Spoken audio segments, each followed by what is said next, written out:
नमस्कार। आप सब लोगों का आज के ट्रेनिंग सेशन में स्वागत है। पहले मैं थोड़ी सी जो पहले पिछले 2-3 ट्रेनिंग प्रोग्राम में जो हम लोग का डिस्कशन हुआ था उसको मैं थोड़ा सा शेयर कर देना चाह रहा हूँ। हम लोग पहले डिस्कस कर चुके ऑलरेडी कंपनी के प्रोफाइल के बारे में।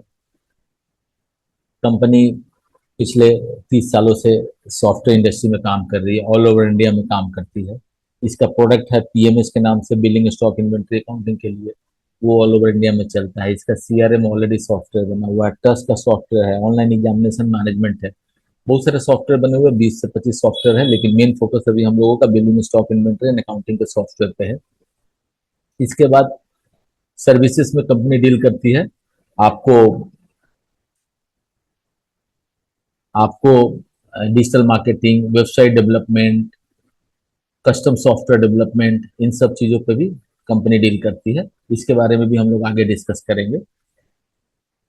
अभी हम लोग पीएमएस सॉफ्टवेयर के बारे में बात कर रहे थे। लास्ट सेशन में हम लोग डिस्कस किए थे एंट्री सेक्शन के बारे में, फिर रिपोर्ट सेक्शन जो है, रिपोर्ट सेक्शन कौन कौन सा है इसके बारे में डिस्कस किए थे हम लोग। एक रिपोर्ट के बारे में डिस्कस किए थे और एंट्री सेक्शन में क्या क्या चीजें हैं हम लोग डिस्कस कर चुके ऑलरेडी कि पीएमएस के अंदर किस किस इंडस्ट्री में काम हो सकता है, कौन कौन सा इंडस्ट्री में पीएमएस सॉफ्टवेयर को यूज किया जा सकता है और क्या बेनिफिट होता है।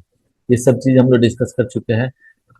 लास्ट ट्रेनिंग में हम लोग डिस्कस किए थे प्रोडक्ट के बारे में। प्रोडक्ट का ग्रुप है, यूनिट है, टैक्स प्लान है, गोडाउन, इन सब चीजों के बारे में डिस्कस किए।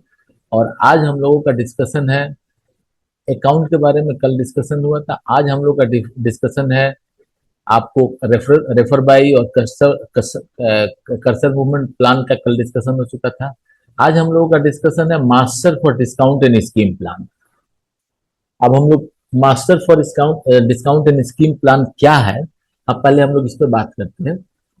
जब हम लोग सेल करते हैं, जब आपका जो पीएमएस सॉफ्टवेयर यूज कर रहे हैं बिजनेसमैन, और वो जब अपना बिजनेस को चलाते हैं और सेल करते हैं, तो उस पर्टिकुलर टाइम में बहुत सारे प्रोडक्ट और सर्विसेज के ऊपर वो डिस्काउंट और स्कीम का ऑप्शन देते हैं। तो जो डिस्काउंट और स्कीम का जो ऑप्शन देते हैं, वो ऑप्शन वो कैसे देते हैं, तो वो अब कोई कस्टमर अगर उनके पास आते हैं और कुछ खरीदना चाहते हैं और उस पर्टिकुलर टाइम में अगर वो डिसाइड करेंगे कि इनको क्या डिस्काउंट देना और क्या स्कीम देना है, तो थोड़ा उनके लिए मुश्किल हो जाता है। तो पहले से वो जनरलाइज क्या डिस्काउंट वो लोगों को दे रहे हैं और क्या स्कीम दे रहे हैं, ये पहले से डिफाइन हो जाता है। और ये डिफिनेशन के बाद और फर्दर जो बिजनेस में जो लोग आएंगे वहां पे थोड़ा माइनस प्लस करना है तो माइनस प्लस कर देंगे। तो अब जैसे एग्जांपल ले लीजिए, पार्टी डिस्काउंट है। अब ये पार्टी डिस्काउंट है। अब अगर जो बिजनेस यूज कर रहे हैं, जैसे नारायण मेडिकल का डाटा मान लीजिए हम लोग 1 मिनट के लिए खोले हुए हैं, तो ये बिजनेस अब ये अपने पार्टी को डिस्काउंट देना चाहते हैं। अब एग्जांपल ले लीजिए कि आर्क फार्मास्यूटिकल है, इनको डिस्काउंट वो देना चाहते हैं। कैश में परचेस करेंगे तो 10% डिस्काउंट देना चाहते हैं, और क्रेडिट में परचेस करेंगे तो 8% डिस्काउंट देना चाहते हैं। अब ये एक बार सेट कर देंगे ना, और भी बहुत सारे डिस्काउंट के पैटर्न है, लेकिन एक ही मैं बता रहा हूं आपको। अब इस पार्टी को जब हम लोग बिल करने जाएंगे ना, तो जब कैश में बिलिंग करेंगे तो 10% डिस्काउंट मिलेगा, और क्रेडिट में बिलिंग करेंगे तो 8%। लेकिन वो चाहते हैं कि इसी पार्टी को कोई कंपनी है ना, मान लीजिए कि सिप्ला कंपनी है, उसके ऊपर 10% डिस्काउंट मिले, लेकिन अवार्ड कंपनी है उसके ऊपर 8% डिस्काउंट मिले, और उसके अलावा बाकी सारे कंपनियों के ऊपर 12% मिले। वो भी सेट कर सकते हैं यहाँ पे। अगर टैक्स प्लान वाइज चाहते हैं तो सेट कर सकते हैं। किसी स्पेसिफिक प्रोडक्ट पे कोई 20% डिस्काउंट देना चाहते हैं तो सेट कर सकते हैं ये। तो ये एक ऐसा मास्टर प्लान है, डिस्काउंट प्लान है, कि यहाँ पे किसी भी तरह का कोई भी डिस्काउंट अगर देना चाहता है तो वो आराम से दे सकता है, और वहां पे वो कस्टमर को बिलिंग में ऑटोमेटिकली एप्लीकेबल हो जाएगा। मेरी आवाज आप लोगों को आ रही है ना?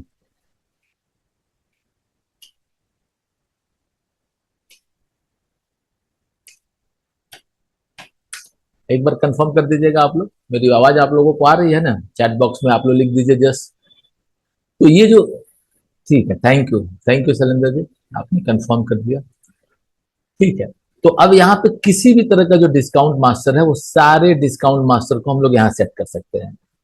और कस्टमर जो आपके सॉफ्टवेयर यूज कर रहे हैं, party, product, group, company, state, tax plan, ये किसी भी कॉम्बिनेशन के हेल्प से अगर वो चाहते हैं कि डिस्काउंट सेट हो जाए तो वो डिस्काउंट सेट हो जाएगा।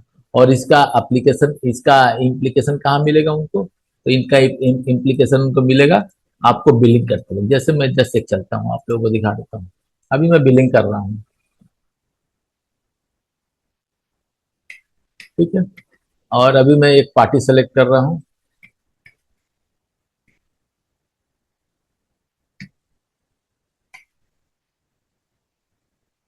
अब यहाँ पे देखिए आप लोग, डिस्काउंट कितना परसेंट आ गया, 8% आ गया। क्यों 8% आ गया, क्योंकि इसको क्रेडिट बिल कर रहा हूँ।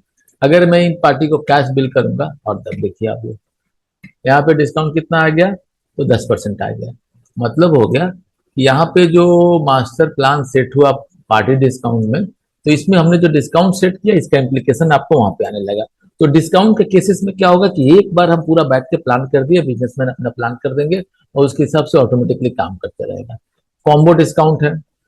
कॉम्बो डिस्काउंट क्या है, अब यहाँ पे देखिए कि अभी एक प्लान हम सेट कर रहे हैं जिसमें ये पार्टी है और इनका ये प्राइमरी प्रोडक्ट है, और सेकेंडरी प्रोडक्ट कौन सा फ्री देंगे। और ये पूरा एक सिस्टम बना हुआ है जिसके अंदर प्राइमरी प्रोडक्ट मान लीजिए एक्स है। एक्स अगर वो 10 पीस खरीदते हैं तो कोई वाई प्रोडक्ट एक पीस उनको फ्री मिलेगा या दो फ्री। जैसे एग्जांपल ले लीजिए कि अगर आप 50 केजी या 20 केजी अगर दाल खरीदते हैं तो 1 केजी चीनी मिलेगा। तो यहाँ पे सेट कर दिया जाएगा कि एक प्लान है जिसमें यहाँ पे अगर 20 केजी दाल खरीदते हैं, दाल और 20 केजी खरीदेंगे तो 1 केजी चीनी मिलेगा। तो ये कॉम्बो क्या करेगा, ये कॉम्बो करेगा जैसे यहाँ 20 केजी दाल बिक्री होगा तो ऑटोमेटिकली 1 केजी चीनी वो ऐड कर लेगा, वो खुद ब खुद कर लेगा। तो ये डिस्काउंट का कॉम्बो है। उसके बाद स्कीम दे सकते हैं। स्कीम में क्या आता है, तो 10+1, मान लीजिए कोई 10 प्रोडक्ट खरीदते हैं तो एक फ्री मिल जाएगा, कोई 20 प्रोडक्ट खरीदते हैं तो एक फ्री में मिल जाएगा, कोई 20 प्रोडक्ट खरीदते हैं तो एक दूसरा प्रोडक्ट एक फ्री में मिल जाएगा, है ना। तो ये यहाँ पे पूरा सेटअप किया हुआ है। यहाँ पे पार्टी वाइज भी सेट कर सकते हैं। अगर कोई आदमी अपना जनरलाइज करना चाहते हैं कि जितनी भी हमारी पार्टियां हैं वो सारी पार्टियों को एक ही स्कीम जाएगा। और कोई कोई लोग रहते हैं, कोई कोई बिजनेस क्लास में, जिसमें कि अगर पार्टी मान लीजिए कि कोई अच्छी पार्टी है और पेमेंट उसका अच्छा है और वो बहुत ज्यादा माल लेते हैं तो उनको थोड़ा ज्यादा डिस्काउंट देते हैं, ज्यादा स्कीम देते हैं, थोड़ा कम स्कीम। जो छोटी छोटी पार्टी है उनको कम स्कीम देते हैं। तो ये सब जो सेल करते हैं वो अपने ऊपर डिपेंड करके और इस चीज को प्रॉपर काम कर सकते हैं। तो ये हो गया आपका मास्टर डिस्काउंट हो गया, स्कीम हो गया। पार्टी और प्रोडक्ट वाइज रेट प्लान भी हो सकता है। अभी अभी अगर हम लोग समझा जाए तो देखिए यहाँ पे प्रोडक्ट है ना। यहाँ पे प्रोडक्ट है, ऑलरेडी हम लोग इसको रिव्यू कर चुके हैं। अभी प्रोडक्ट है, यहाँ पे देखिए, यहाँ पे रेट मास्टर है। 1 मिनट के लिए मैं कोई ऐसा प्रोडक्ट ले लेता हूँ जिसमें जो रेट डाला हुआ है, जैसे मैं इसको ले लूंगा, है ना। तब यहाँ पे देखिए रेट डाला हुआ है ना। अब ये 3 तरह के रेट डाले हुए हैं, एक ही रेट डाला हुआ है लेकिन तीनों अलग अलग रेट डाल दें तो हम 3 तरह के पार्टियों को, 3 टाइप के पार्टियों को माल बेच सकते हैं। तो एक रेट डाला हुआ है। लेकिन कोई बिजनेसमैन चाहते हैं कि नहीं, हमको ये जो रेट डाला हुआ है इससे मतलब नहीं, मैं प्रत्येक प्रोडक्ट के लिए, प्रत्येक पार्टी के लिए अलग रेट सेट करना चाहता हूँ, वो यहाँ पे सेट कर सकते हैं। इसके अलावा अगर कोई आदमी चाहते हैं कि कोई पार्टी एक प्रोडक्ट 10 पीस खरीदता है, 1 पीस से 10 पीस खरीदता है तो उसको 10 रुपये रेट लगाओ। लेकिन अगर वो 11 पीस से 100 पीस खरीदता है तो उसको 9.5 रुपये लगाओ। उसको पीस में डिस्काउंट दो, उसको डिस्काउंट अमाउंट दो। तो इस तरह का अगर कुछ प्लान कोई सेट करके काम करना चाहते हैं तो वो सेट करके काम कर सकता है ना। और उनका इस सब का इम्प्लीकेशन कहाँ आएगा, तो सबका इम्प्लीकेशन, सबका इम्पैक्ट होगा इस पर्टिकुलर बिल पे आएगा। तो अब क्या है कि आप लोग समझ गए होंगे कि बिजनेस में डिस्काउंट और स्कीम बहुत इंपॉर्टेंट रोल प्ले करता है। और डिस्काउंट और स्कीम हम कैसे दें और क्या क्या फैक्टर यहाँ पे इंप्लीमेंट हो सकता है, ये पूरी की पूरी चीज यहाँ पे प्लान करके रखा जा सकता है। उसके बाद एक लॉयल्टी सिस्टम है। मैं लॉयल्टी सिस्टम को सॉरी मैं लॉयल्टी सिस्टम को एक बार और आप लोगों के साथ डिस्कस करूंगा। लेकिन अभी पहले यहाँ पे हम लोग ये डिस्कस कर लेते हैं कि लॉयल्टी सिस्टम है क्या। तो लॉयल्टी सिस्टम है, जैसे मान लीजिए कि हम लोग कहीं पे जाते हैं और कुछ सामान खरीदते हैं और रेगुलर सामान खरीदते हैं, तो वो क्या करते हैं कि 1,000 का सामान खरीदेंगे तो आपको 100 पॉइंट मिलेंगे। अगर 500 का सामान खरीदेंगे तो आपको 50 पॉइंट मिलेंगे, 40, ऐसा करके वो सिस्टम बना देते हैं। और आप सामान खरीद रहे हैं उनसे, और 2-3 महीना के बाद आपका हो गया 3,000 पॉइंट, तो वो दिखाएगा 3,000 पॉइंट है, इसको अगर आप कैश करना चाहते हैं तो आपको 400 रुपये डिस्काउंट मिल जाएगा। अगर आप इसको कैश करना चाहते हैं तो 2 ठो बाल्टी आपको मिल जाएगा, परचेस कर सकते हैं। आपका जो पॉइंट बन रहा है वो कल के डे में कैश में कन्वर्ट किया जा सकता है। तो आप अगर अपना कैश में कन्वर्ट करना चाहते हैं तो वो डिस्काउंट बनते चला जाएगा। तो आप वहां से रेगुलर माल खरीद रहे हैं और वो उनका आपको लॉयल्टी जनरेट हो रहा है, लॉयल्टी का पॉइंट जनरेट हो रहा है, और उस पॉइंट से फर्दर आप डिस्काउंट भी ले सकते हैं, और साथ में कोई दूसरा प्रोडक्ट खरीदना चाहते हैं तो प्रोडक्ट भी खरीद सकते हैं।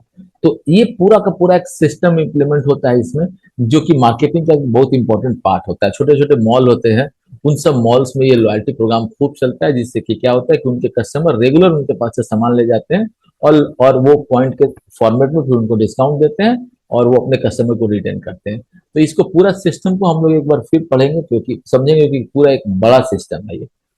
इसके बाद बिल सीरीज है।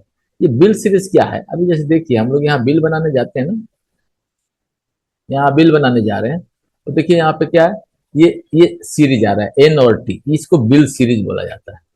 अब मान लीजिए कोई कस्टमर है, वो 2 सीरीज में काम करना चाहते हैं, कोई 3 सीरीज में काम करना चाहते हैं, तो यहाँ से काम कर सकते हैं, और प्रत्येक सीरीज का सीरियल नंबर अलग अलग चलेगा। और इस सीरीज कैसे यूज करते हैं लोग, तो कभी कभी जीएसटी के पॉइंट ऑफ व्यू से टैक्स इनवॉइस और रिटेल इनवॉइस अलग अलग बनाना पड़ता है। तो टैक्स इनवॉइस जो बनाएगा तो वो एक अलग सीरीज में बनाएगा, रिटेल इनवॉइस बनाएगा तो वो एक अलग सीरीज में बनाएगा। कभी कभी कोई कस्टमर ऐसे होते हैं जो बात करते हैं कि नहीं, मेरे को कंपनी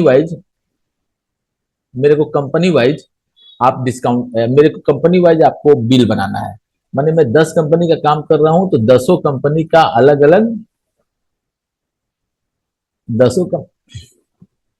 दसों कंपनी का अलग अलग सीरीज बनेगा, एन और टी का सीरीज बनेगा। और जैसे एन का एग्जांपल ले लीजिए, अभी मैं एग्जांपल ले लीजिए, एन है, ये सेल हो रहा है। अब मैं टी, पी, क्यू, आर, ऐसे 10 टोटल सीरीज बनाना चाहता हूँ, और 10 में अलग अलग मैं बिल बनाऊंगा। तो यहाँ से सीरीज बनाया जा सकता है, और जब सीरीज बनाएंगे ना, तो यहाँ पे वो किस तरह का सीरीज होगा, सेल के लिए अप्लीकेबल होगा, प्रिंटिंग उसका, डॉस प्रिंटिंग कैसा होगा, उसका विंडोज प्रिंटिंग का फॉर्मेट कैसा होगा, ये सारा कुछ यहाँ पे वो डिफाइन कर सकते हैं। अब ये जो डेफिनेशन हो रहा है ना, वो देखिए कैसे ये डेफिनेशन होता है। जैसे मान लीजिए कि मैंने एक बिल खोल लिया, है ना। अब जब हम यहाँ पे मॉडिफाई एंड प्रिंट में जाएंगे ना, देखिए मॉडिफाई एंड प्रिंट में, जब विंडो में गया, अब देखिए ना, C13 फार्मा फुल, ये एक बिल सेटिंग का फॉर्मेट है ना, एक बिल सेटिंग का ये फॉर्मेट है। अब ये फॉर्मेट जैसे मैंने क्रिएट किया, बाय डिफॉल्ट यहाँ पे आ गया, और मैं प्रिंट करूंगा तो ये प्रिंट हो जाएगा। तो ये इस पर्टिकुलर बिल सीरीज में बाय डिफॉल्ट इसको लगाया हुआ है। अगर हम डॉस का प्रिंट सेटिंग करेंगे, तो यहाँ पे दूसरा आना चाहिए फॉर्मेट, है ना, तो वो सेटिंग नहीं है। लेकिन अगर सेटिंग रहेगा तो दूसरा फॉर्मेट यहाँ पे आ जाएगा। लेकिन विंडो का सेटिंग रहने से, ये देखिए यहाँ पे सेटिंग ऑलरेडी दिखा रहा है। अब फिर से हम इसको क्लोज करते हैं, फिर से एक बार आते हैं, देखिए ये फॉर्मेट आ गया विंडो प्रिंट पे, है ना। अब इसको प्रिंट मारेंगे तो ये प्रिंट हो जाएगा। तो आप मैं आपको ये समझाना चाह रहा हूं कि बिल सीरीज के अंदर bill, different different bill number bill का बन सकता है। अलग अलग बिल सीरीज क्रिएट होगा, एक सीरीज हुआ तो उसमें A 1 2 3 4 5, बी सीरीज हुआ तो बी में 1 2 3 4 5 चलेगा। और उसका पूरा प्रॉपर प्लानिंग होगा कि इस बिल सीरीज का ये बिल फॉर्मेट होगा, इस बिल सीरीज का ये बिल फॉर्मेट होगा। इस तरह से करके पूरा पूरा प्लान करके आप इसके ऊपर काम कर सकते हैं। इसके बाद आपके पास है rate and stock query. Rate and stock query क्या है, मैं यहीं से अभी क्लिक करता हूं, है ना। मैं एक कंट्रोल F3, एक ऑप्शन है, मैंने इस पर क्लिक किया, ये रेट एंड स्टॉक क्वेरी खुल गया, है ना, स्टॉक एंड रेट क्वेरी खुल गया, है ना। अब यहाँ पे क्या है, देखिए यहाँ पे मैं एक प्रोडक्ट लेता हूँ, है ना। देखिए अब ये प्रोडक्ट है, इसका यहीं पे मुझे क्वांटिटी दिखा रहा है, MRP दिखा रहा है, रेट वगैरह सब दिखा रहा है यहाँ पे, है ना। देख रहे हैं ना आप लोग, ये दिखा रहा है, ठीक है। अब अगर मैं यहाँ पे आता हूँ, यहाँ पे भी दिखाएगा,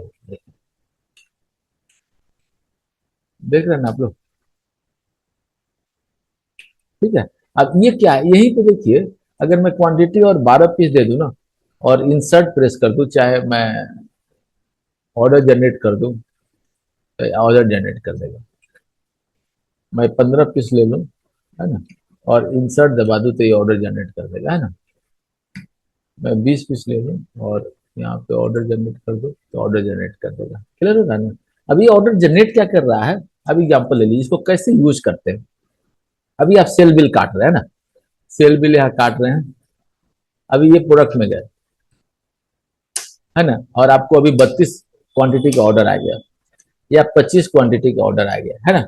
तो 25 क्वांटिटी का ऑर्डर आ गया, इसका मतलब क्या है कि इसके पास स्टॉक आपका, आपके पास अभी कितना है, यहाँ पे देखिए स्टॉक दिखा रहा है आपको 32 पीस का स्टॉक दिखा रहा है ना। सेल इनवॉइस खोले हम तो 32 पीस का स्टॉक दिखा रहा है। 32 पीस का स्टॉक दिखाने का मतलब हो गया आपको कि ये 25 पीस सेल कर रहे हैं, आपके पास 7 पीस बचेगा, तो स्टॉक लो हो गया। स्टॉक मंगाने की जरूरत है क्योंकि माल बिक रहा है और हमारे पास 7 पीस पड़ा हुआ है। तो वैसे कंडीशन में लोग बिजनेस क्लास क्या करते हैं कि उनको याद कैसे रहेगा, तुरंत कंट्रोल F3 प्रेस करेंगे है ना, और वो प्रोडक्ट आएंगे एस एन 174 होता, और यहाँ का 50 पीस ऑर्डर करना और क्लिक करके और इंसर्ट प्रेस कर देंगे है ना। तो जो क्लिक करके इंसर्ट प्रेस किया ना, वो ऑटोमेटिकली ऑर्डर में चला गया। कहां पे चला गया वो, ऑर्डर में चला गया। कैसे आपको मालूम चलेगा ऑर्डर में चला गया, यहां से बैठ के आप देख सकते हैं।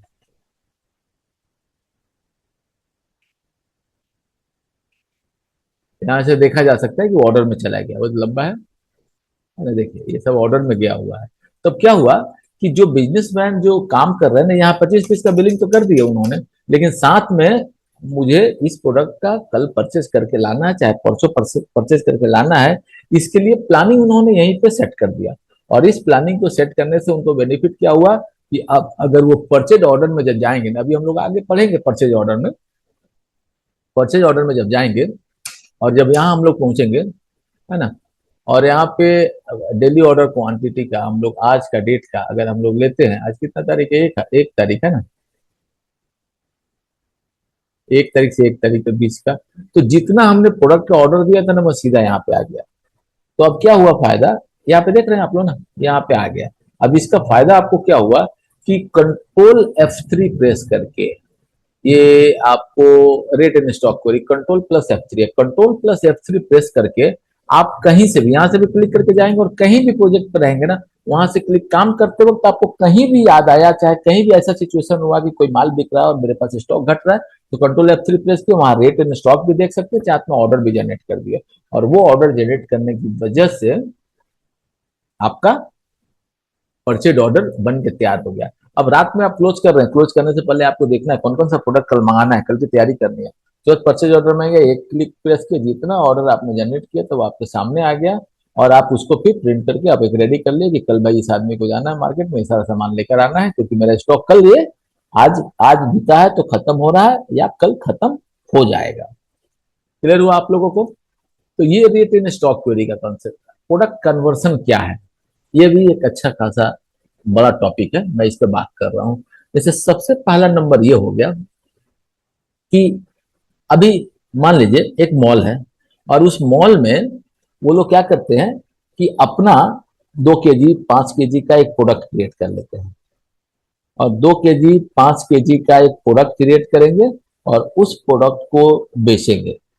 आटे का मान लीजिए एक एग्जांपल ले लेते हैं, आटे का 2 केजी 1 केजी 5 केजी का एक प्रोडक्ट क्रिएट कर लिए और एक पैकिंग कर लिए बेचेंगे।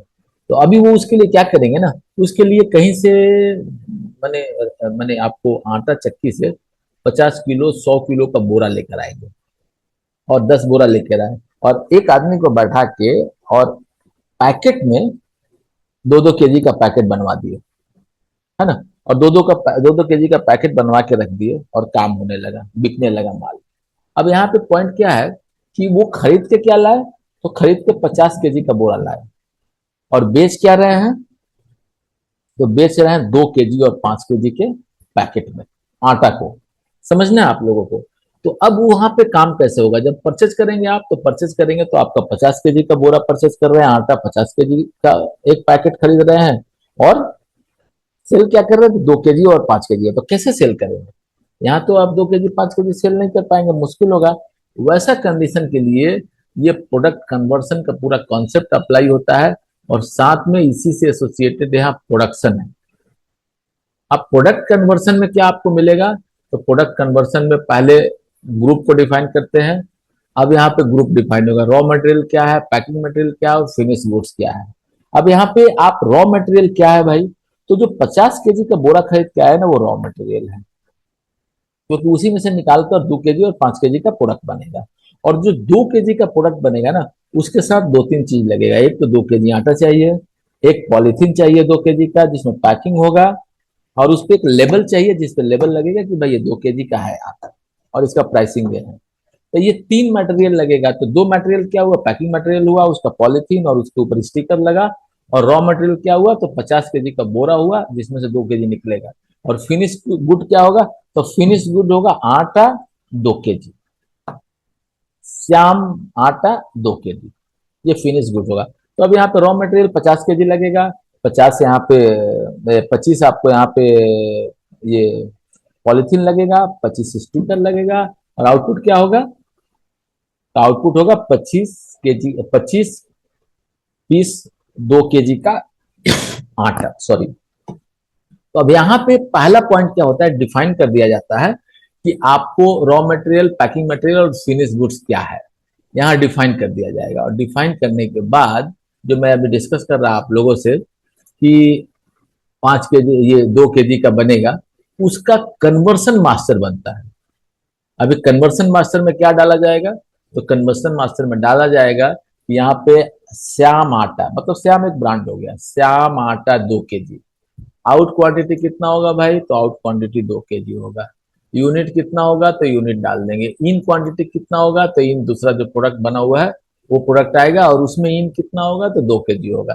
तो उसमें दो तीन प्रोडक्ट लगेंगे, उसका पैकिंग लगेगा, उसका पॉलिथीन लगेगा, और 2 केजी लगेगा, और ओके करेंगे। ये क्या हो गया, ये एक समझिए कि आप लोग ऐसे समझिए, एक एक मसाला डोसा बनता है ना। एक मसाला डोसा बनेगा, उसके अंदर क्या क्या सामान लगेगा, उसका इंग्रेडिएंट होता है, वो डाला जाता है।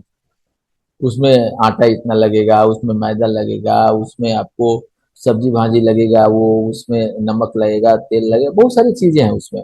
उसमें ये सारा मटेरियल जो है ना, हम प्रोडक्ट यहाँ क्या लिखेंगे, तो प्रोडक्ट लिखेंगे आपको यहाँ पे मसाला डोसा। और यहाँ पे जितना भी प्रोडक्ट जो लगने वाला है ना, सब प्रोडक्ट का क्वांटिटी के हिसाब से यहाँ पे रखेंगे और एक्सेप्ट करेंगे। तो ये बेसिकली क्या हुआ, प्रोटोकॉल हो गया, कन्वर्सन मास्टर हो गया, कि जब एक प्रोडक्ट दूसरे प्रोडक्ट के फॉर्मेट में कन्वर्ट होता है या दो चार प्रोडक्ट मिलके एक प्रोडक्ट बनता है, तो वहां पे हमारा प्रोडक्ट क्या बनेगा, और जो प्रोडक्ट बनेगा तो कौन कौन सा रॉ मटेरियल लग के वो प्रोडक्ट बनेगा, ये डिफाइन हो जाएगा, जिसको हम लोग कन्वर्सन मास्टर बोलते हैं। आगे मैन्युफैक्चरिंग में जब हम लोग आएंगे तो उसमें हम लोग प्रोडक्शन भी बोलते हैं इसको। तो ये कन्वर्सन मास्टर हो गया, ये कन्वर्सन मास्टर हो गया। और इसी का बाद में हम लोग प्रोडक्शन में आएंगे। प्रोडक्शन भी खोल के आप लोग एक बार दिखा देते हैं, देखिए यहाँ से प्रोडक्शन होगा। इस पे हम लोग पूरा डिटेल डिस्कस करेंगे कि प्रोडक्शन बेसिकली करते कैसे है, कन्वर्सन बेसिकली प्रोडक्ट कन्वर्सन करते कैसे है इसमें, और इसका बेनिफिट क्या हो, एक आइडिया मिलेगी आप लोगों को। तो ये हो गया। उसके बाद लेटर मास्टर है ना। लेटर मास्टर बेसिकली क्या है, ये बहुत पहले यूज होता था, अब थोड़ा सा कम यूज हो रहा है, लेकिन फिर भी समझ लीजिए। मान लीजिए कि ये रिपोर्ट है, एक रिपोर्ट मैं आप लोगों को दिखाता हूँ, ये रिपोर्ट है।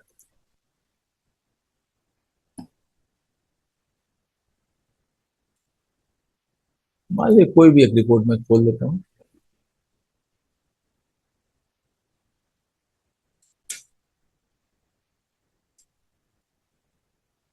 रिपोर्ट आ गया। अब इस रिपोर्ट को लोग लेटर के फॉर्मेट में भेजना चाहते हैं, है ना। इसी रिपोर्ट को लोग लेटर के फॉर्मेट में भेजना चाहते हैं, तो यहाँ पे लेटर के फॉर्मेट में इस रिपोर्ट को भेजा जा सकता है ना। अब कैसे भेजा जाएगा इसको हम लोग डिस्कस करेंगे, लेकिन पहला नंबर हम लोग ये देखते हैं कि ये लेटर मास्टर बेसिकली बनता कैसे है ना। तो लेटर मास्टर यहाँ आएंगे। अब हम लोग यहाँ पे लेटर का नेम क्या है, कंपनी का हेडर इस लेटर में रहेगा कि नहीं, प्रिंट हेडर रहेगा कि नहीं, रिपोर्ट हेडर रहेगा कि नहीं, है ना, किसको लेटर भेजना है। यहाँ से हम लोग अकाउंट डिफाइन कर सकते हैं कि भाई ये लेटर किसको जाएगा, तो ये लेटर पार्टी को जाएगा। किसको जाएगा, तो ये लेटर पार्टी को जाएगा, है ना। एंटर मार दिया हम लोगों ने।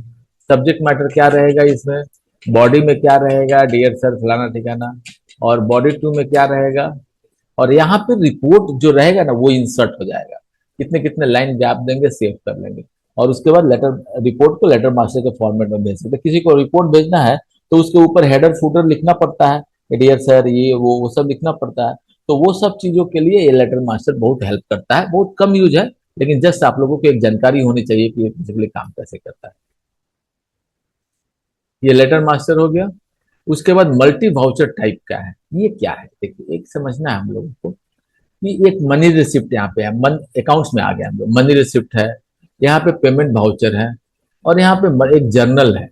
अकाउंटिंग में, अकाउंटिंग पॉइंट ऑफ व्यू से देखिएगा तो तीन ट्रांजेक्शन होते हैं, मनी रिसिप्ट होता है जहां से पैसा आता है, वाउचर होता है जहां पे पैसा जाता है, और जर्नल होता है, कंट्रा होता है जहां पे पैसा आता जाता नहीं है, लेकिन पैसा एक फॉर्मेट से दूसरे फॉर्मेट में जाता है। एग्जाम्पल ले लीजिए कि अभी हमारे पास एक 1 लाख रुपया है, और मैं मुझे इस 1 लाख रुपया को मैं अपने बैंक में, मेरे कैश में 1 लाख रुपया, मैं इसको उठा के बैंक में डालना चाहता हूँ। वो एंट्री कहाँ पे होगा? तो जर्नल में होगा। क्यों जर्नल में होगा? क्योंकि यहाँ पैसा ना आया, पैसा न गया, यहाँ पैसे का प्रारूप बदला। एक जगह से हम लोग उठा उसको दूसरे जगह पे हम लोग प्रोडक्ट को शिफ्ट, मैंने एक जगह से उठा के दूसरे जगह पे हम लोग शिफ्ट किए, कैश में से उठा के बैंक में डाल दिए, या बैंक से उठा के कैश में डाल दिए। तो ऐसे ट्रांजेक्शन के लिए जर्नल बनता है। लेकिन ये फिर हम लोग अकाउंटिंग में जब आएंगे तो इस पर डिस्कस करेंगे, लेकिन थोड़ा सा ब्रीफ में आप लोगों को दे देता हूँ। लेकिन यहाँ पे मल्टी वाउचर जो है ना, मल्टी वाउचर क्या है? तो यहाँ पे क्या हुआ कि जैसे कोई कस्टमर ऐसे हैं कि जो पार्टियों को डिस्काउंट देते हैं, कोई कस्टमर ऐसे हैं ना कि पार्टियों को पेनल्टी लगाते हैं, कोई कस्टमर ऐसे हैं जो कि स्टाफ को सैलरी देते हैं ना तो जर्नल एंट्री खड़ा करते हैं पहले। तो इस तरह का किसी भी नेचर का अगर अकाउंटिंग कर रहे हैं तो वो यहाँ से जर्नल एंट्री में जाने की जगह पे, वो जर्नल एंट्री में जाने की जगह पे वो क्या करते हैं, एक वाउचर क्रिएट कर लेता है, और उसको मल्टी वाउचर बोलते हैं। सिंगल साइडेड एंट्री उसमें होता है, और वो मल्टी वाउचर हम लोगों को हेल्प करता है, वो बिजनेस क्लास को हेल्प करता है कि एक सीरीज मेंटेन करने। केवल डिस्काउंट देते हैं तो एक वाउचर उन्होंने क्रिएट कर दिया, उसमें केवल डिस्काउंट देंगे लोगों को। तो कल के डे में कभी भी देखना है कितने लोगों को डिस्काउंट किया, तो वाउचर का रिपोर्ट निकाल लेंगे, उससे मालूम चल जाएगा उनको। तो इस तरह के एक्टिविटी के लिए ये मल्टी वाउचर होता है। और इस मल्टी वाउचर को बनाने के लिए उसका कितने टाइप का मल्टी वाउचर हो सकता है, वो एक ऑप्शन यहाँ पे है। मल्टी वाउचर का नेम दे दिया हमने, प्रीफिक्स दे दिया। क्रेडिट होगा इसमें कि डेबिट केवल होगा कि इसमें बोथ होगा? अगर क्रेडिट होगा तो उसका शॉर्टकट की कोई एक डिफाइन कर लिए, और क्रेडिट होगा तो डेबिट साइड बाय डिफॉल्ट क्या लेगा वो? तो डेबिट साइड बाय डिफॉल्ट कुछ भी एक दे सकते हैं। मान लीजिए हमने कैश इन हैंड ही दे दिया, है ना। अब वहां पे क्या होगा, क्रेडिट साइड में कौन कौन अकाउंट क्रेडिट साइड में उसके आएंगे? तो ये उसमें आएंगे, पार्टी आएंगे। मान लीजिए एक मिनट के लिए तो ये पार्टी दे दिया मैंने, है ना। अब उसको सेव कर देंगे, तो सेव कर देंगे तो क्या होगा, जब हम एंट्री करेंगे तो केवल क्रेडिट साइड पूछेगा, बाय डिफॉल्ट डेबिट साइड उसका। अब मैं आप लोगों को एक एंट्री करके दिखा देता हूँ, एक मिनट, मनी रिसिप्ट एक एंट्री कर रहा हूँ, यहाँ से समझिए आप लोग। एक पेमेंट रिसिप्ट हो रहा है, पेमेंट कैश में रिसिप्ट हुआ, क्रेडिट आया, है ना। किसने दिया? तो आदर्श मेडिको ने किया। कितना रुपया दिया? तो 1,000 रुपया दिया। ये 1,000 रुपया मेरा कहाँ पे जा रहा है? देखिए ये कैश इन हैंड में आ गया, आप लोग देख रहे हैं। क्रेडिट किसको किया गया? आदर्श मेडिको को, उसने पैसा दिया, कैश में आ गया मेरे, कैश इन हैंड में आ गया। तो दो अकाउंट एंगेज हुआ ना, डेबिट और क्रेडिट दोनों साइड बराबर होगा, तभी ये वाउचर एंट्री हुआ, मैंने मनी शिफ्ट हुआ। सेम सिचुएशन यहां जब हम लोग आते हैं, तो अब अगर क्रेडिट साइड में हमको cash in hand entry only, तो क्रेडिट साइड में पार्टी होगा, तो डेबिट साइड में क्या रहेगा भाई? तो कैश इन हैंड रहेगा। सीधा सीधी बात है ना। तो यहाँ एंट्री फास्ट हो जाता है और इजी हो जाता है, इसके लिए यहाँ पे यूज किया जाता है। इसके लिए यहाँ पे वाउचर एंट्री, सॉरी, इसके लिए यहाँ पे वाउचर एंट्री किया जाता है। मंथली रेंटल का कॉन्सेप्ट क्या है? अब सिंपली आप पहले इसका मास्टर समझ लीजिए। जैसे एग्जांपल ले लीजिए, क्योंकि कोई ऐसा बिजनेसमैन है जो कि जिनके 50 आपको वो है, जहां तहां प्रॉपर्टी है और सबको रेंट पे लगाए हुए हैं, है ना। और रेंट पे लगाए हुए हैं, उसका हिसाब किताब रखना चाहते हैं। इसके लिए पूरा एक कॉन्सेप्ट है, मंथली रेंटल का कॉन्सेप्ट है, जिसके अंदर उनके ब्लॉक होंगे, फ्लैट होंगे, प्रॉपर्टी होंगे, साइज कितना है, ऑनर का नेम कितना है, और मंथली होगा कि कस्टम बिल होगा, है ना। और ये करेंगे, ये सेट कर देंगे। उसके बाद जब यहाँ पे मास्टर क्रिएशन में आएंगे ना, तो यहाँ पे देखिए मंथली रेंटल, रेंटल बिलिंग। अब एक बार सेलेक्ट करेंगे ना, और उस ब्लॉक को सेलेक्ट करेंगे, और उस फ्लैट को सिलेक्ट करेंगे और यहाँ पे इनवॉइस डालेंगे ना, तो सारा बिलिंग आ जाएगा और उसका शो बिलिंग करेंगे। उसके बाद क्रिएट इनवॉइस तो क्लिक करेंगे, क्रिएट इनवॉइस हो जाएगा। मतलब हो गया कि जैसे एक एग्जांपल ले लीजिए, एक लॉज है, उस लॉज में उनको मेंटेन करना है अकाउंटिंग, तो कैसे मेंटेन करेंगे? मान लीजिए कि लॉज है, उसमें 50 बच्चे रहते हैं, तो 50 बेड है, 50 बच्चे रह रहे हैं। तो ये जो 50 बच्चे रह रहे हैं वो कैसे रह रहे हैं? तो वो क्या करते हैं, वो उनको सबको बेड दिया हुआ है और सबका मंथली बिलिंग होता है। मंथली बिलिंग हो रहा है मतलब कि वो अगर 1 अगस्त का है तो अगस्त के 1 तारीख को या 2 तारीख को बिल हो जाएगा, उसको अभी पैसा देंगे, पूरे महीना रहेंगे। तो अब मंथली बिलिंग के लिए वो अगर सॉफ्टवेयर के थ्रू करना चाहते हैं तो सबका डिफाइन कर दिए, और डिफाइन करने के बाद एक क्लिक करेंगे तो 50 बिल एक बार में खड़ा हो जाएगा। उसको जैसे जैसे पैसा आते रहेगा, मनी सिर्फ लेते रहेंगे, पैसा आते रहेगा। तो इससे उनका हिसाब किताब मेंटेन होगा और उनका लेजर मेंटेन होगा। इस बच्चे का ये बिल, ये पैसा दे दिया, इस बच्चे का बिल, ये पैसा दे दिया। अब उसी में मान लीजिए उनको इलेक्ट्रिसिटी का बिल लेना है, तो वो इलेक्ट्रिसिटी का जितना बिल होगा वो जाके मल्टी वाउचर में एंट्री कर देंगे और उसका पेमेंट लेते रहेंगे उससे। तो उनका पूरा अकाउंटिंग क्लियर होगा और किसके किसके पास कितना पैसा बाकी है वो सारा कुछ इनका यहाँ से क्लियर हो जाएगा। तो ये कॉन्सेप्ट क्या हुआ? तो मल्टी रेंटल वाले का ये प्लेस मास्टर है। प्लेस मास्टर क्या है? तो अब जैसे एक सिटी में बहुत सारे पिन कोड होंगे, तो उस प्लेस का और पिन कोड का मास्टर डिफाइन होता है, जिससे कि सॉफ्टवेयर में कहीं कहीं पे प्लेस के पिन कोड के हिसाब से कुछ काम करना रहता है, तो वो पूरा का पूरा काम यहाँ से हो सकता है, जहाँ पे आप प्लेस नेम डिफाइन करेंगे और पिन कोड डिफाइन करेंगे। इसके बाद हम लोग आगे बढ़ते हैं, डिस्काउंट मैनिपुलेटर। अब देखिए एक ये चीज है, ये डिस्काउंट मैनिपुलेटर क्या है बेसिकली। तो देखिए बहुत सारा जगहों पे बिल बन रहा है, और बिल बन रहा है उसमें 10%, 8%, 5% डिस्काउंट दिया जा रहा है। और डिस्काउंट देने के बाद जैसे एग्जांपल ले लीजिए इसी बिल का, ये डिस्काउंट दिया गया और डिस्काउंट देने के बाद ये टैक्स लगा। अब कुछ लोग क्या करते हैं कभी कभी कि वो टैक्स को कम करना चाहते हैं, तो टैक्स को कम करना चाहते हैं तो डिस्काउंट को बढ़ा देंगे। तो डिस्काउंट को बढ़ाना है मतलब अगर एक महीने में पूरा 1,000 बिल बना उनका, तो 1,000 बिल में जाके और डिस्काउंट को बढ़ाना उनके लिए मुश्किल काम होता है। तो इसके लिए हम लोगों ने क्या किया हुआ है, रेट डिस्काउंट मैनिपुलेटर बना दिया हमने। और रेट डिस्काउंट मैनिपुलेटर में फ्रॉम एंड टू डेट देंगे, इनवॉइस टाइप देंगे, पार्टी का नेम देंगे, चाहे ब्लैंक छोड़ देंगे। तो अब कितना परसेंट डिस्काउंट हमको चेंज करना है, रेट को कितना परसेंट नीचे करना है, डिस्काउंट को कितना परसेंट नीचे करना है, ओके करेंगे और एक्सेप्ट करेंगे। तो ये रिकॉर्ड क्या करता है कि जितने भी उस तरह के बिल जो उसके क्राइटेरिया में सेट होंगे, उसमें ऑटोमेटिकली डिस्काउंट लगा देगा और रेट को कम कर देगा। जिससे क्या होगा, बिलिंग वैल्यू कम हो जाएगा, और बिलिंग वैल्यू कम हो जाएगा तो जीएसटी कम हो जाएगा, जीएसटी कम हो जाएगा तो उनका सारा काम, वो जो जीएसटी कम करने का पर्पस है वो पूरा हो जाएगा। तो ये एक मैनिपुलेटर है। इसके अलावा शिफ्ट मास्टर एंट्री है। अभी मॉल वगैरह में जब आप जाते हैं,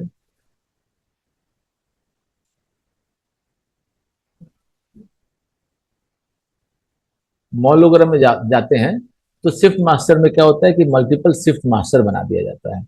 और वो मल्टीपल शिफ्ट मास्टर जो बनता है वो क्या करता है, तो वो सिंपली आपको, एक आदमी सुबह 8 बजे से काम कर रहा है, 2 बजे तक 3 बजे तक काम करके चला गया। कोई आदमी फिर 3 बजे आया तो रात का 11 बजे तक काम करेगा। तो वो शिफ्ट बन गया और उसके हिसाब से वो अपने हिसाब किताब क्रिएट कर सकता है। आज हम लोग ये पूरा मास्टर क्रिएशन का पूरा पार्ट समझ गए। अब हम लोग स्टार्ट करते हैं परचेज एंट्री। परचेज कैसे एंट्री करेंगे, अब यहाँ से रियल आपका सॉफ्टवेयर में सेल परचेज इन्वेंट्री मैनेजमेंट कैसे होगा, इस पे हम लोग काम शुरू कर रहे हैं। मास्टर आप लोगों को क्लियर हो गया, और जैसे जैसे फिर हम लोग सेल परचेज में और आगे बढ़ेंगे, सेटलमेंट और अकाउंट में जाएंगे, फिर एक बार मार्केट मास्टर को आके देखेंगे, हम लोग यहाँ समझेंगे चीजों को। अब हम लोग परचेज चलते हैं, एक परचेज मैं आज आप लोगों को एक्सप्लेन करता हूँ। परचेज एंट्री हो गया। ये परचेज एंट्री क्या है, एक चीज और आपको सॉफ्टवेयर में समझना है। जब यहाँ पहुंचे आप देखिएगा, सॉफ्टवेयर में जहां कहीं भी जाएंगे ना तो ये टूल टिप्स कहलाता है, देख रहे हैं ना। तो यहाँ पे अगर सॉफ्टवेयर में कुछ अगर काम किया हुआ है ना, तो देखिए वो सब लिखा हुआ है। कंट्रोल ई दबाएंगे तो ये होगा, कंट्रोल 7 दबाएंगे तो ये होगा, ये सब चीजें लिखी हुई है यहाँ पे देखिए, है ना। तो बहुत सारी चीजें आपको यहाँ पे मिल जाएगा। तो आपको परेशान होने की जरूरत नहीं है कि यहाँ पे क्या प्रेस किया गया, वहां पे क्या प्रेस किया गया। जाएंगे वहां देखेंगे, आपको मिल जाएगा, समझ में आ जाएगा कि हाँ यहाँ पे ये प्रेस करने से हमको ये रिपोर्ट दिखाएगा। तो ये पूरे प्रोजेक्ट में ही एप्लीकेबल है, आप आराम से इसको यूज कर सकते हैं। अब हम लोग आते हैं, एंट्री नंबर है यहाँ पे, एंट्री नंबर पे आ गए। अब ये एंट्री नंबर क्या है, तो हम जितना परचेज एंट्री करेंगे ना, हम आज 10 परचेज किए, और 10 परचेज में 10 पार्टी से परचेज किए, तो पार्टियों का इनवॉइस नंबर होगा जो अलग अलग होगा, लेकिन हमारा एंट्री नंबर सीरियली वो आगे बढ़ता चला जाएगा। आज का डेट ऑटोमेटिकली ले लिया, कुछ चेंज करना है तो चेंज कर देगा। अब यहाँ किस पार्टी से हम परचेज कर रहे हैं? अमरदीप एजेंसी से परचेज कर रहे हैं। उसका इनवॉइस नंबर क्या है? 177 क्या है? तो 177 मेरा इनवॉइस नंबर है, सॉरी मेरा एंट्री नंबर है। उसका इनवॉइस नंबर दूसरा हो सकता है, उसका इनवॉइस नंबर हो सकता है A-123, है ना। उसका इनवॉइस डेट क्या हो सकता है कि वो कल उसने हमें बिलिंग किया है ना। और उसका अमाउंट कितना है? तो उसका अमाउंट है 8,500। वो अमाउंट लास्ट में यहाँ कैलकुलेट करके आएगा, लेकिन पहले भी एक बार लिख लिया था, कैश में परचेज हुआ कि क्रेडिट में परचेज हुआ। कैश में परचेज होगा तो ऑटोमेटिकली एक वाउचर कट जाएगा, क्योंकि जब हम कैश में परचेज करके लाए हैं, तो हम अगर कैश में परचेज करके लाए हैं तो उसको पैसा देकर लाए हैं, तो यहाँ पे दोबारा एंट्री करने की जरूरत नहीं है। आप परचेज एंट्री कीजिए, कैश में एक वाउचर कट जाएगा आपका यहाँ पे, है ना। उसके अलावा परचेज टाइप क्या है देख लीजिए। रिमार्क्स में कुछ डालना है तो आप रिमार्क्स में डाल सकते हैं, यहाँ रिमार्क्स में डाल सकते हैं, है ना। उसके बाद आप कौन सा प्रोडक्ट परचेज किए, ये प्रोडक्ट परचेज किए। अब यहाँ एंटर प्रेस करेंगे तो पहले से जो बैच खरीद के आया हुआ है ना, वो सब यहाँ डाला हुआ है, ठीक है। लेकिन अगर हमको नया, ये देखिए बैच नंबर, लेकिन हमको कोई नया बैच खरीदना है, मान लीजिए ये बैच हमको नहीं खरीदा, हमको ये बैच खरीदना है, नया खरीद, तो हम बैच चेंज कर सकते हैं। जैसे बैच चेंज करेंगे ना, तो वहां पे देखिएगा ये कलर चेंज होगा। इसका मतलब है कि ये बैच अपने सिस्टम में नया एंट्री हो रहा है। अब यहाँ पे एमआरपी डाल दिए, मान लीजिए कि 4 रुपया एमआरपी है डिस्पो का, और परचेज रेट मेरा क्या है? परचेज रेट ऑटोमेटिकली कैसे पकड़ लिया? तो इसके पहले भी परचेज हुआ है, तो इसके जो पहले परचेज हुआ है ना, वो परचेज रेट ले लिया। यहाँ पे क्वांटिटी क्या है? 10 पीस क्वांटिटी है ना। डिस्काउंट कितना मिला हमको? 10% डिस्काउंट मिला है यहाँ पे, है ना। टैक्स कितना लगा है? टैक्स लगा, देखिए। अब देखिए यहाँ प्लस पॉइंट है, यहाँ पे मैं आके रुक गया हूँ। अब 4 रुपया में एमआरपी है, जो रिटेलर को, जो कस्टमर को मिलेगा 4 रुपया में मिलेगा। मैं यहाँ पे 2 रुपया 23 पैसा में खरीद रहा हूँ। मैं एक होलसेलर हूँ, एग्जाम्पल ले लीजिए।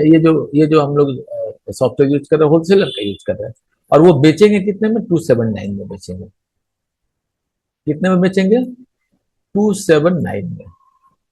अब और जिसको 279 में बेचेंगे रिटेलर को, वो कितने में बेचेगा? तो 4 रुपया में बेचेगा। क्लियर हुआ? अब इस आदमी को, माने जो ये जो बिजनेसमैन है, उनको 2 रुपया 23 पैसा में खरीद रहे हैं। इस पे 10% डिस्काउंट मिल रहा है, इस पे 5% टैक्स लग रहा है, और अगर हम फ्री भी चाहते हैं तो एक पीस फ्री भी दे देते हैं, है ना। ये सब मिलाने के बाद इनका कॉस्टिंग कितना हुआ? एक 1.91, जिसमें ये नेट रेट बोलते हैं, जिसमें आपका फ्री भी माइनस कर दिया गया, डिस्काउंट भी माइनस कर दिया गया, टैक्स ऐड कर दिया गया। ये सब कुछ करने के बाद इनको जो कॉस्ट पड़ रहा है 1.91 पर, ठीक है। इसके अलावा भी बहुत सारी इंफॉर्मेशन है। ये एक प्रोडक्ट हो गया। हमने कितना खरीदा है देखिए, 10 पीस परचेस किया है, एक पीस फ्री है, 21 पीस आपके पास आ गया, 21 रुपये का परचेज होगा। अब एक दूसरा परचेज कर लेते हैं।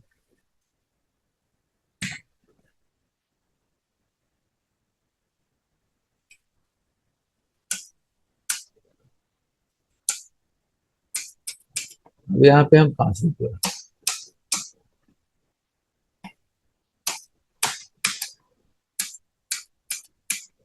ठीक है ना। यहाँ पे देख रहे हैं कि नेट रेट अलग हो रहा है, परचेज रेट है यहाँ पे 20% डिस्काउंट मिल रहा है, टैक्स लग रहा है, तो नेट रेट देख रहे हैं यहाँ पे 691.968 है ना। अब एंटर एंटर एंटर, यहाँ पे 22 प्रिंट है एंटर, यहाँ पे वो अब ये बिलिंग कितना हुआ? 3481 का। यहाँ पे कितना डाला हुआ है? 85400। ये गलत डाला गया, मान ली बिलिंग इतना का ही हुआ, है ना। अब देखिए इसको मैं एक्सेप्ट करता हूँ, 1 मिनट एक्सेप्ट करता हूँ, फिर अभी हम लोग आगे बढ़ेंगे। अब देखिए कह रहा है please check invoice amount not match with gross amount, do you want to continue. अब ये अमाउंट मैच नहीं कर रहा, do you want to continue, yes कर देते हैं, एक्सेप्ट, है ना। अभी आइए पीछे। अब देखिए हम इसको 1 मिनट के लिए इसको बंद करते हैं, आप लोगों को थोड़ा समझ में आ जाएगा। मैं इसको क्लोज कर दिया हूँ, और अभी फिर से मैं परचेज एंट्री खोलता हूँ, परचेज न्यू एंट्री। अब यहाँ पे देखिए आप जब परचेज में आए ना F2 प्रेस कीजिए। F2 प्रेस करने का मतलब हो गया, जब यहाँ पे जाकर देखेंगे ना तो आपको दिखाएगा। आप F2 प्रेस कर दिए, अब इसको ओपन किया आपने, है ना। अभी देखिए ये मॉडिफाई मोड में ओपन हो गया। कौन से मोड में ओपन हुआ यहाँ पे? तो ये मॉडिफाई मोड में ओपन हो गया।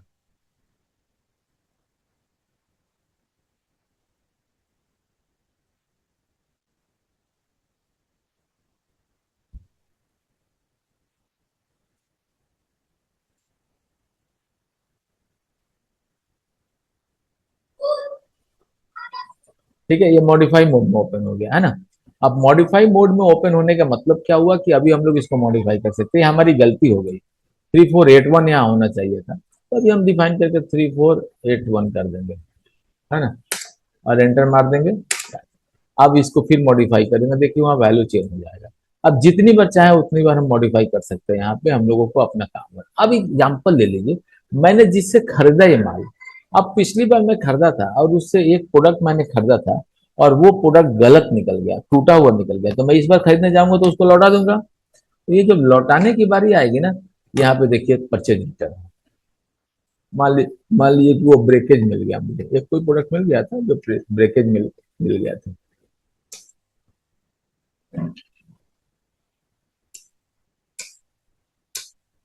अब मान लीजिए मैं इसमें एक क्वांटिटी ले लेता हूँ, रेट इसका 10 रुपया ले लेता हूँ। अब देख रहे हैं ना आप लोग, अब एक प्रेस करते हैं। अब यहाँ देख रहे हैं आप लोग, 11 रुपया लेस कर दिया। ये 11 रुपया क्या चीज का, किस चीज का लेस किया इसने? क्यों? क्योंकि हमने एक प्रोडक्ट लौटा दिया। अब देखिए, ये जब परचेस कर रहे हैं ना, जब हम मॉडिफाई किए तो ये मेरे स्टॉक में प्लस होगा। अब जैसे HMD डिस्पो, हम लोग चलते हैं प्रोडक्ट मॉडिफाई में, देखिए क्या है HMD डिस्पो। देखिए, है ना, यहाँ पे हमारा परचेज हुआ। HMD डिस्पो नहीं, डिस्पो 3 ml, है ना।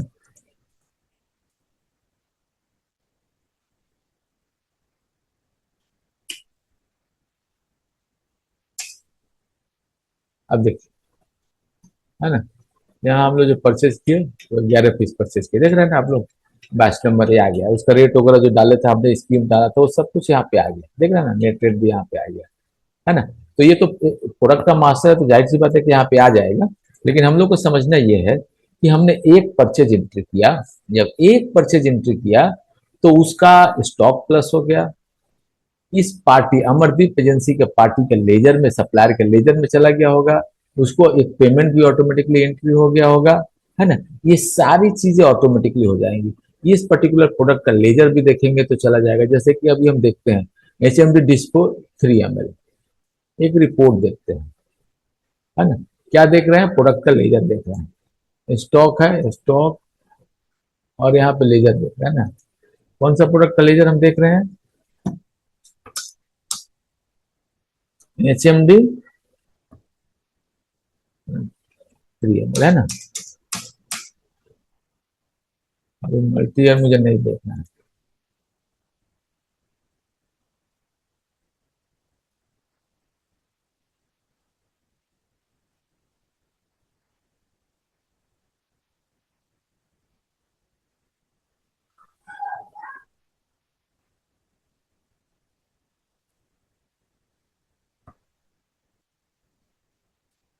देखिए, अब हम लोगों ने एक परचेज एंट्री किया है अमरदीप से, बैच नंबर है 10 पीस था, एक फ्री था, और उसका अमाउंट ये हो गया, ये रेट लगा था और उसका अमाउंट हो गया ये। हमने रिमार्क्स में FF दिया था। ये क्लियर हुआ? ये कहाँ पे दिखा रहा है अभी आपको? प्रोडक्ट लेजर में। अब फिर परचेज में आ जाए। अभी ये परचेज एंट्री करने से ये प्रोडक्ट का लेजर मेंटेन हो गया ऑटोमेटिकली, स्टॉक में प्लस हो गया, प्रोडक्ट का लेजर मेंटेन हो गया। अमरदीप एजेंसी का लेजर देखेंगे। क्यों लेजर देख रहे हैं? तो अमरदीप एजेंसी के साथ मैंने क्या क्या काम किया है, यहां से मुझे मालूम चलेगा। पार्टी लेजर में आइए, पार्टी लेजर, पार्टी लेजर में सप्लायर का लेजर देखेंगे, क्योंकि ये सप्लायर हमारा है ना। सिंगल लेजर,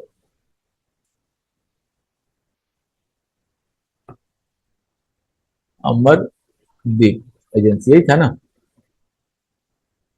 अब इसको शो मल्टीलेजर हम हटा देंगे।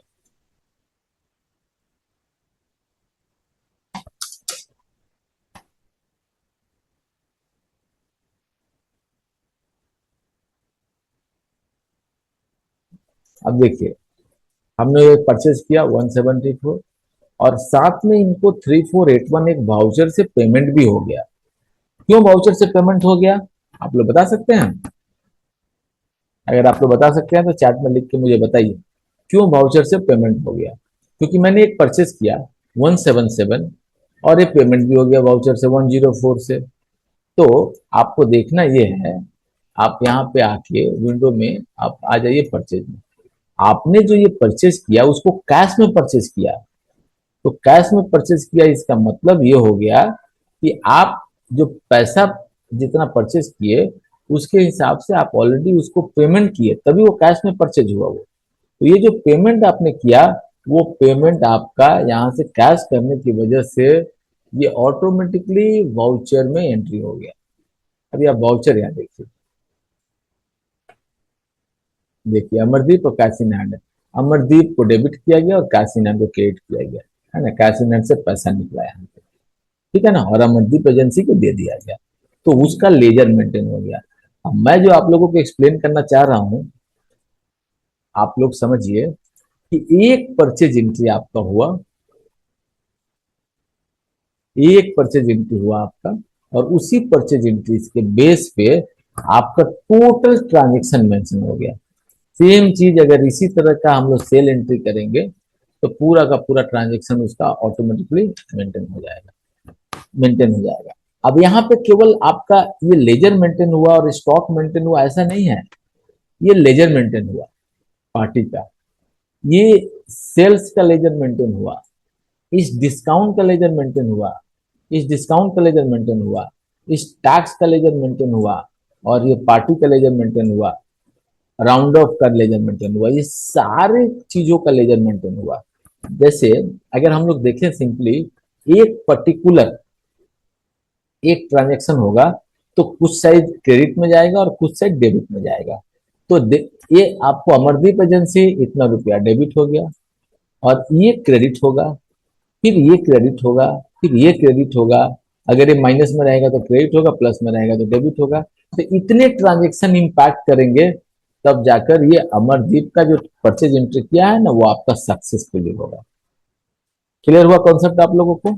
अब यहाँ पे हम लोगों का पॉइंट क्या है, तो यहाँ पे हम लोगों का पॉइंट है कि आप एक परचेज एंट्री, यही कंप्यूटराइजेशन का बेनिफिट है और यही आपका पीएमएस सॉफ्टवेयर का बेनिफिट है कि आपने एक परचेज एंट्री किया और ऑटोमेटिकली सारा ट्रांजेक्शन मेंटेन हो गया, सबका रिपोर्ट वगैरह सब कुछ मेंटेन करने लगा। अब यहाँ से हम अगर टोटल परचेज रिपोर्ट देखेंगे तो उसमें आ जाएगा, अमरदीप जी का लेजर देखेंगे उसमें आ जाएगा, एचएमडी डिस्कोवान का लेजर देखेंगे, टोटल स्टॉक देखेंगे उसमें आ जाएगा, ये सब कुछ मेंटेन करने लगा। इसी तरह का जितने भी ट्रांजेक्शन है ना, अब आपका चलान है जितना भी है सबका मेंटेन होगा। अब उसी तरह से सेल जब एंट्री करेंगे तो इसका भी पार्टी का मेंटेन होगा, सब एक एंट्री मारे सारा मेंटेन हो गया आपका। अब इसके आगे हम लोग बढ़ते हैं चलान में। चलान में आपके क्या है, चलान क्या है बेसिकली समझना है हम लोग को। तो परचेज और चलान दोनों में डिफरेंस क्या है? तो परचेज है जहां पे हम लोग परचेज करते हैं और पैसे का लेन देन होता है, हमारा सामान आ गया और परचेज हमने पैसा दे दिया या उधारी आ गया, तो अकाउंटिंग भी इम्पैक्ट करता है और साथ में फिजिकल स्टॉक का मूवमेंट भी होता है। चलान क्या है, तो चलान में अकाउंटिंग इम्पैक्ट नहीं करता है, केवल प्रोडक्ट का मूवमेंट, फिजिकल स्टॉक का मूवमेंट होगा। अब अगर हम मान लीजिए कि एक हम चलान एंट्री करते हैं, मान लीजिए कि हम इसी प्रोडक्ट को लेके एक एंट्री करते हैं, ये कलर चेंज हो गया तो आप लोग समझ रहे हैं ना, नया बैच आ गया। अब मान लीजिए कि मैं इसमें एमआरपी में परचेज कर रहा हूँ 10 क्वांटिटी की, आप समझ रहे होंगे आप, ये सारा कुछ तो एंट्री कर रहे हैं सर आप, लेकिन आप कर रहे हैं कि अकाउंटिंग इम्पैक्ट इसका नहीं होगा। हाँ, तो इसका अकाउंटिंग इम्पैक्ट नहीं होगा। क्यों नहीं अकाउंटिंग इम्पैक्ट होगा भाई, क्यों नहीं इसका अकाउंटिंग इम्पैक्ट होगा? इसीलिए इसका अकाउंटिंग इम्पैक्ट नहीं होगा, क्यों? क्योंकि ये अकाउंट पॉइंट ऑफ व्यू भी नहीं है, ये चलान है। परचेज का क्या है, चलान है। तो परचेज करने से पहले अगर मान लीजिए कि कोई एक पार्टी ऐसी है जिसको हमने ऑर्डर दे दिया 100 पीस का और बोला कि ठीक है बाल आपको अभी इमरजेंसी है तो भिजवा देता हूँ और मैं बिल अपना बाद में कर दूंगा, तो वो क्या किया, एक चालान बनाया और चालान बना के हमको 10 पीस माल या 100 पीस माल भेज दिया, और मैं चालान पे रिसीव करके माल को ले लिया, और कल के डे में वो फिर बिल बना के हमको भेजेगा। तो जब बिल बनाएगा तो उसमें सारा वो अकाउंटिंग डालेगा। तो अब मान लीजिए चालान बन गया, किसका चालान बना, आर्क फार्मास्यूटिकल का, मैं इसको एक्सेप्ट करता हूँ, ठीक है। अब उसके बाद इसका बिल बनेगा,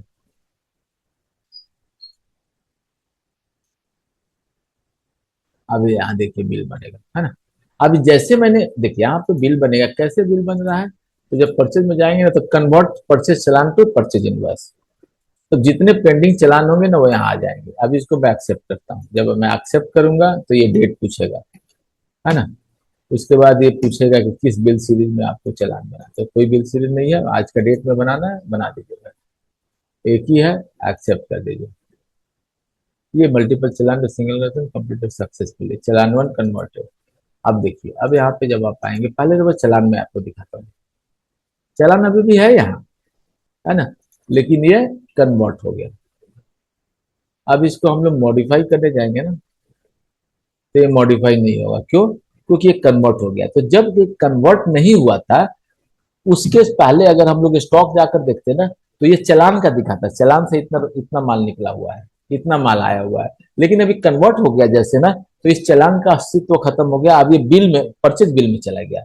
अभी मॉडिफाई भी होगा, नहीं होगा, कुछ नहीं कर सकते हम लोग यहाँ से। अब आप आइए यहाँ पे परचेज में आइए,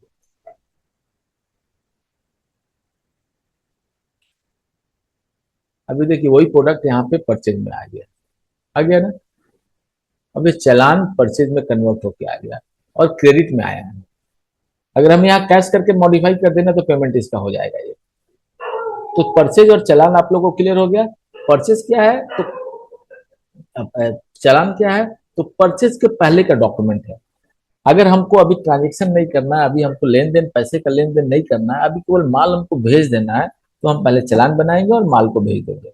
लेकिन उसके बाद हमको बिल बनाना है तो बिल बना के भेजेंगे, तो चालान को ही बिल में कन्वर्ट कर देंगे। जब कंप्यूटर का चलन नहीं था, तब चालान बहुत चलता था।